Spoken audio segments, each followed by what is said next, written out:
Well, folks, I got some good news and some bad news when it comes to the whole situation with censorship in Japan. Here recently, I made a video talking about how Fantia, this website that has a lot of content creators on it that are posting up art and whatnot, was increasing their restrictions around obscene materials. And it was all kind of centered around the police coming after them regarding Article 175, which we talked about 175 quite a bit, and the fact that it is Japan's penal code for obscenity. In the actual law itself is that a person who distributes or displays in public obscene objects such as documents, drawings, or recording materials is punished by imprisonment for not more than 2 years, a fine of not more than 2.5 million yen. And the whole thing behind this is the fact that the obscenity law itself is extremely obscure. It's not very clear. I just read the law to you right there. It's just obscene objects. People that display obscene objects. What does that mean? How much does that mean? And so for Fantia to come forward and say, hey guys, we're increasing our restrictions. You need to cover up your art and stuff a lot more. That, of course, poses a big concern. Is this something that's going to be across the board? And more importantly, and the question mark that I have is this going to affect more people than just Fantia? Fantia obviously isn't applying these new restrictions because they want to, because damn sure they lost a lot of users.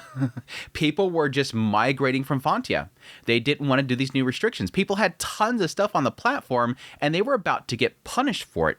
So they were all jumping boat. And they're probably not going to go back. I think the damage at this point is done. Again, the good news is that Fantia is backing up on this. They have backpedaled. They have made a statement saying that, hey, we're not going to do that anymore. But the problem is, the bad news is this doesn't fix the initial problem that I was pretty much posing and that a lot of people, including politicians, are posing right now because of what happened with Fantia. This idea of the law itself not being enforced equally, that because it's so obscure, that it can be applied to whoever they want. It can become sort of a weapon by the law to who they choose to interpret it the way they want to interpret it.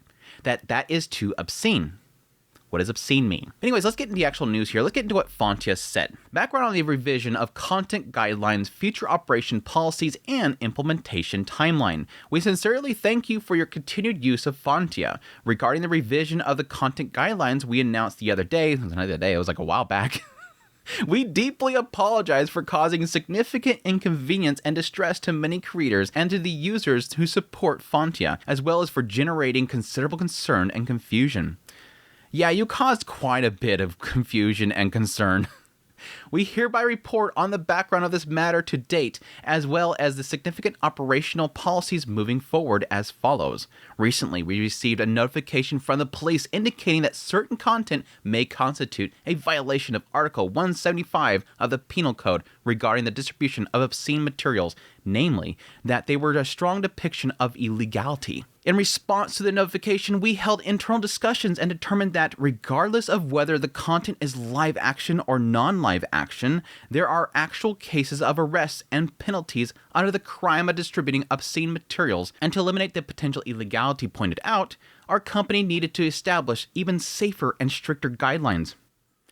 Didn't go well with them. Didn't go well for them. But again, they're right here. That's the unfortunate thing. Is that, yes, right now, a lot of people are going to want to throw bricks at Fantia. You guys deserve this. You guys deserve to lose all of your support because you chose to increase your restrictions and you caused, like they said right there, they even admitted there, caused distress to a lot of people and massive concerns. They got something reported to them and they chose to increase the restrictions. And in their discussions, they noted that there has been cases in the past that people have been prosecuted under Article 175 for cases that they're talking about here. That this obscenity law is so unclear that people have been prosecuted before for less. They know it. Everybody knows it. That's why the law itself has problems. It should be noted that the content in question was all live action content. Then why? I mean, it doesn't change anything. It's still live action or not. It's still a problem. However, our company recognized that the notification did not explicitly limit itself to live action content, and that in general, the crime of distributing obscene materials under Article 175 of the Penal Code can apply to both live action and non-live action. Yeah, again, the actual thing itself, the law itself says objects such as documents, drawings, or recorded materials. Again, drawings is the second one there. That's 2D. Therefore, we concluded that improvements must be made to all content on the platform in order to dispel the subjected illegality. Based on the above background, for non-live action 2D content as well, we formulated guidelines using commercially published magazines sold on digital platforms as a benchmark, taking into account the risk of prosecution for our company and all users of the platform, and proceeded to announce them with urgency. Again, this is the oddity here, is that they were contacted about live action content, but they wanted to apply it across the board. But again, they're pointing out that the law itself says drawings too. So I guess I see their mindset here. However, we take full responsibility for the fact that our company's sudden change of standards ended up imposing a significant burden on everyone, and we have once again sought more detailed confirmation from the police. That really should be the key thing there. And again, the key thing here is that this should have been public. From the get-go, and it was public, honestly, but like there is an element here of like, wow, this should be like, we should go to the government with this because this sounds like this is huge.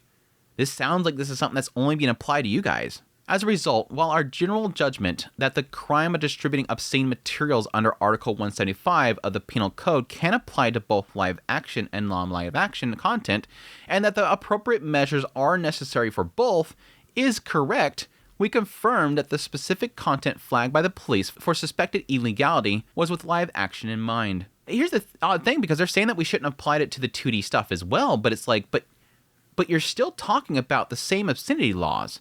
This has nothing to do with live action versus 2D. This is more of an aspect of like, how much is obscene? Why are we so focused on the 2D aspect? I guess because they're too afraid of losing specifically the artists.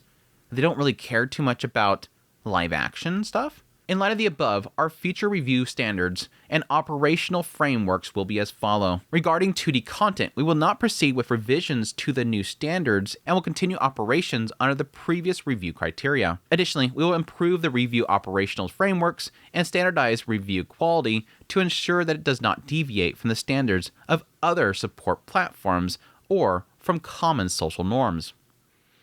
There's the problem.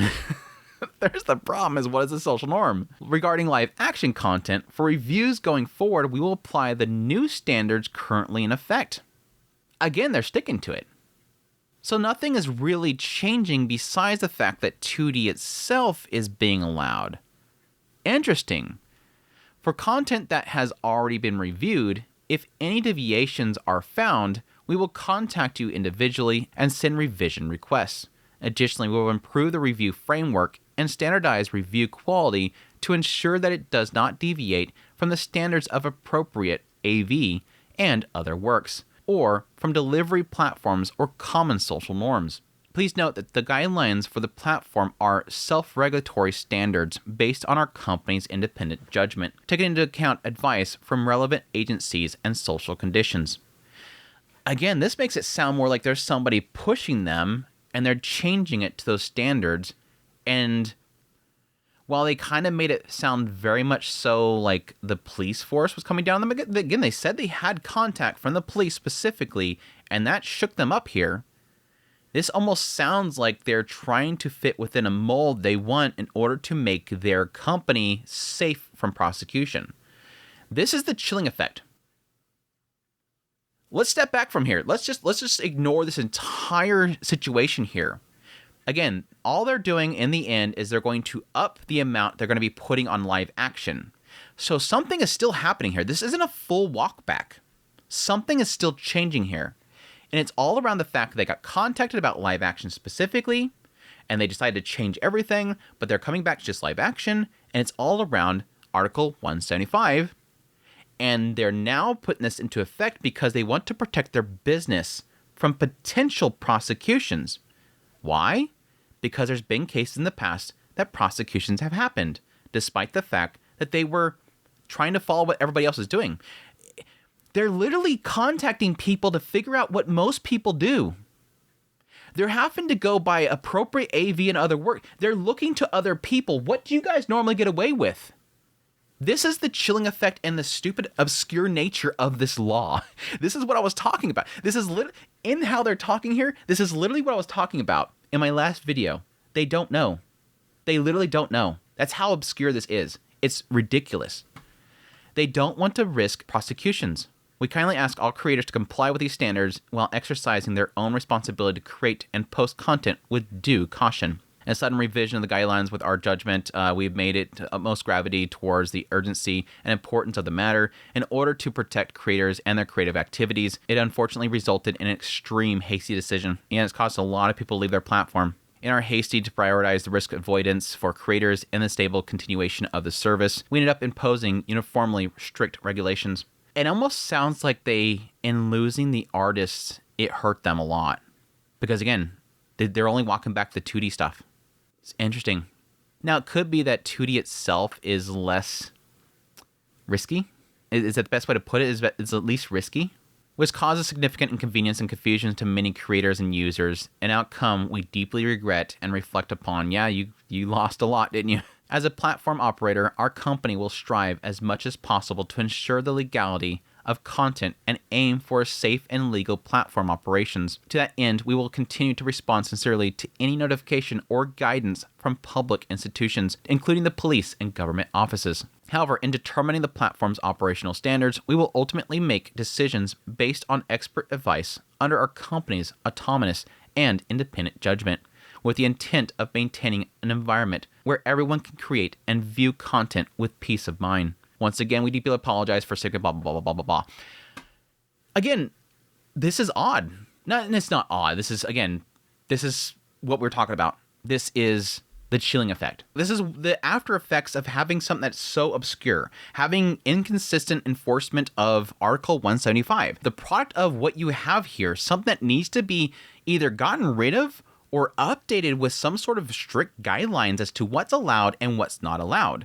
That's the problem. Again, it's what I talked about with the whole situation with the laws in Texas. And people kept coming at me and saying, it's not going to change anything. I was pointing out, it's the chilling effect. It doesn't matter if the law is going to come after you or not. It's the fact that people will be afraid of the law and what the law might do to them. Or again, somebody using it as a political tool or a way of getting upper hand in a marketplace. When you have a company that might possibly have it in good with the police or the attorney general, whatever they have in Japan, and using that against individuals in order to get upper hand in business. That's what they were talking about when this whole situation happened. Was there was a possibility that was different groups in the adult films and whatnot that might be potentially using this as a weapon against Fantia. That's where it becomes very, very concerning. And I love that individuals like Zenko is really putting a spotlight on it. I love the fact that when Zenko read this, he thought the same thing as I did. This is a chilling effect. Like I read the definition of the chilling effect right there. That's what I just read. But I love that he's actually not letting this go. He's actually posing questions. I'm not sure if those questions will ever get answered. I mean, they completely ignore this. It does feel like potentially Fantia might be hoping to just sweep this on the rug and keep moving on. But there's a hope that, again, what I had initially was that this was going to, really stir up the artists and whatnot to really stand up and pose the question to the government. You all got to put down some guidelines here because this is getting old. This is too obscure. This is too inconsistently being imposed. There's people being prosecuted for this stuff in situations that are less restricted than what Fantia was doing. Something has to change here. And again, I love that Zenko here is like, wait, let's ask him questions here. Let's ask him questions about what exactly happened here because we need answers. Something significant was going to happen. It caused a massive scare to the entire world of entertainment and content creators. We have to figure out what's going on here because, again, this could be somebody inconsistently applying this law, and that's concerning for the public in general. So regarding the content in question, how does the Metropolitan Police Department recognize it as a measure? Is it a warning, a recommendation, a guidance, or something else? Very good question mark. How was this posed to them? How were they applying this? What scared them so much? How was it ascertained that the business operations in question might be in violation? Good question. What's the standard? Hey, police department, what's your standard? Was it due to information provided from outside the Metropolitan Police Department? Some had raised concern. This is what I was talking about earlier. Concerns that it might have been information provided from individuals related to DMM LLC, a competitor. But is there no such fact? This should be public record. This needs to be known by the public. Is another company issuing this stuff? Is somebody else using the law in their favor? It's a good question. Again, this could be false. This is just allegations. This could be completely... This is, again, what he's speculating here. People were saying that possibility this happened.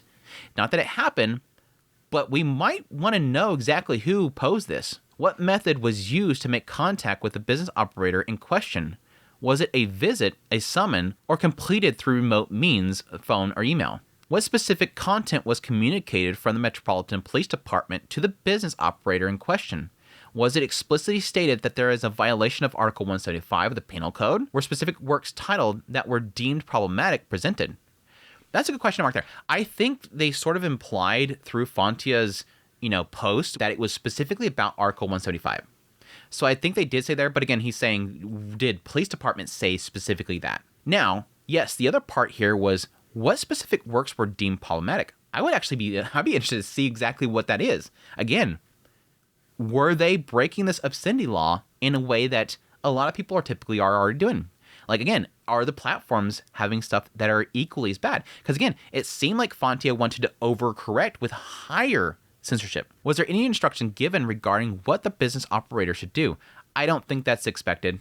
I don't see the Metropolitan Police Department doing that, which is unfortunate, again, because, again, they're citing a law and they're saying you're breaking this law. Well, how do I unbreak it? Oh, well, you're just breaking it. Again, for example, was there specific instructions such as the correction of genitalia is insufficient, so it would be better to fix it? If so, was it specified to what extent it needed to be corrected? I love that he's so clear about this. I love that Zenko's so clear about this. Did they specify how big the bars need to be? I'd like to see it.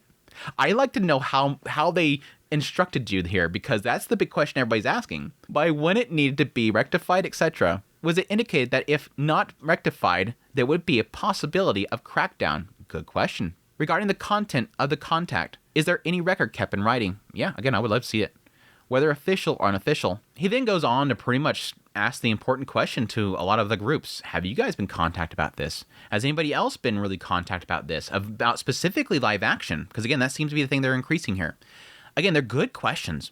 I love that Zenko is at least seemingly holding some people under fire. I'm not sure if it's going to be kept to just this post. Hopefully this can kind of get elevated to different groups, potentially catching the attention of, a lot of other political figures and whatnot, because again, this is something that's going to impact a lot of people. That was a big thing that I was posing when this all started with Fantia, was where does it end? Who else is going to get impacted by this? Who all is going to have to start censoring their stuff like crazy? Who's going to get impacted? So yeah, that was sort of, again, the initial concern there, and hopefully something else comes of this. That was, like I said before, it's like the good news and bad news. Good news is that Fantia is stepping back, but the bad news is that they're still technically censoring something, and we still have the chilling effect happening. The initial problem that 175 creates is still in effect. So while I was excited to see that people were now taking note of it and now raising alarms, I hope they don't just back off and crickets. But we'll see. But I hope you guys found this video informative. Hope you found it entertaining. If you did, hit the like button down below. Until next time, y'all take care.